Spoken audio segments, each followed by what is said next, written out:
कभी आपने यह सोचा है कि अगर कुंडलिनी से भी परे कुछ है तो वह क्या है और वहाँ जीवन कैसा होता है। हमने बहुत बार सुना है कुंडलिनी के बारे में, ऊर्जा जागरण के बारे में, चक्रों के खुलने के बारे में। और जब साधक इस मार्ग पर चलता है तो उसे कई प्रकार के अनुभव भी होते हैं। शरीर में कंपन होता है, ऊर्जा ऊपर जाती हुई महसूस होती है, कभी रोशनी दिखाई देती है, कभी भीतर बहुत आनंद उठता है और कभी डर भी लगता है। और तब मन तुरंत कहता है यही है, यही है अंतिम, यही है जागृति। लेकिन क्या सच में यही अंत है? अगर थोड़ा शांत होकर बिना किसी निष्कर्ष के देखें तो एक बहुत गहरी बात सामने आती है।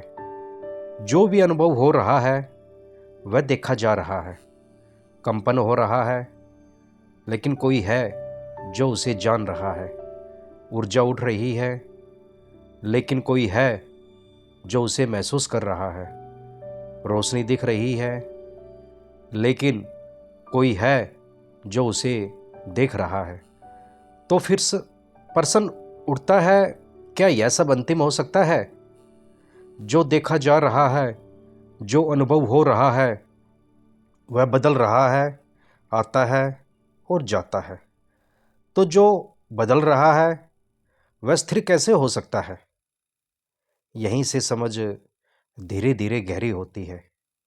कुंडलिनी, ऊर्जा चक्कर, यह सब साधना के मार्ग में होने वाले अनुभव हो सकते हैं। इनका अपना महत्व है। ये शरीर और मन के स्तर पर परिवर्तन ला सकते हैं, लेकिन यह सब अनुभव के क्षेत्र में आता है।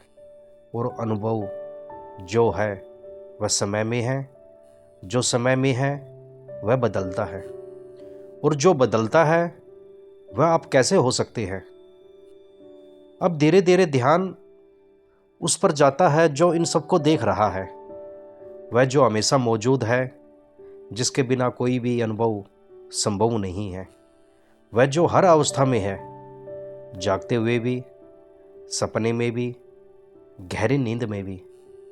वही चेतना है और वही सच्चा केंद्र है। अब एक बहुत महत्वपूर्ण मोड़ आता है। साधक समझने लगता है कि अब तक यह अनुभव के पीछे भाग रहा था। उसे लगता था कि जितने गहरे अनुभव होंगे उतना वह आगे बढ़ रहा है। लेकिन अब उसे दिखता है कि अनुभव चाहे कितने भी गहरे हो, वे आते हैं और चले जाते हैं, और जो उन्हें देख रहा है वह नहीं जाता। यहीं से कुंडली से परे का द्वार खुलता है। कुंडलिनी में भी अभी भी कुछ हो रहा है, ऊर्जा चल रही है, परिवर्तन हो रहा है, लेकिन उससे परे कुछ हो नहीं रहा, बस है एक शांत, स्थिर, अचल उपस्थिति, जिसमें सब कुछ आता है और चला जाता है, और वह वैसे ही बना रहता है।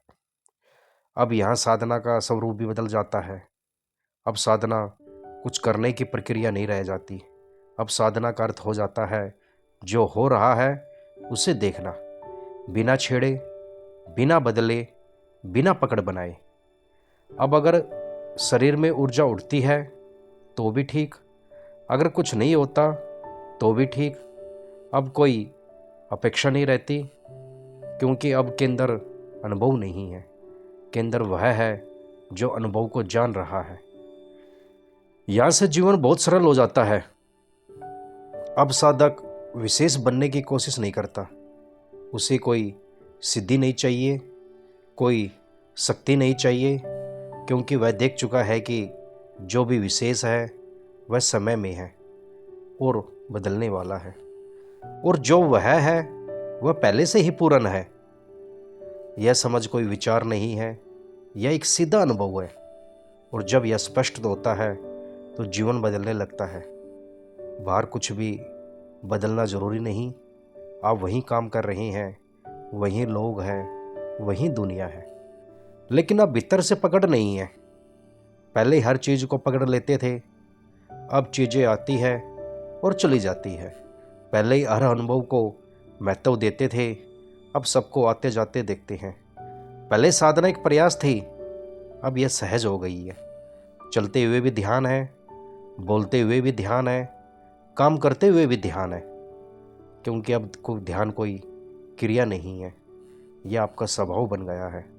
और यही कुंडलिनी से परे का जीवन है, जहाँ ऊर्जा है तो भी ठीक, नहीं है तो भी ठीक, जहाँ अनुभव है तो भी ठीक, नहीं है तो भी ठीक, जहाँ कुछ हो रहा है तो भी ठीक, कुछ नहीं हो रहा तो भी ठीक, क्योंकि अब आप किसी चीज़ पर निर्भर नहीं हैं, अब आप उस पर टिके हैं जो कभी बदलता नहीं।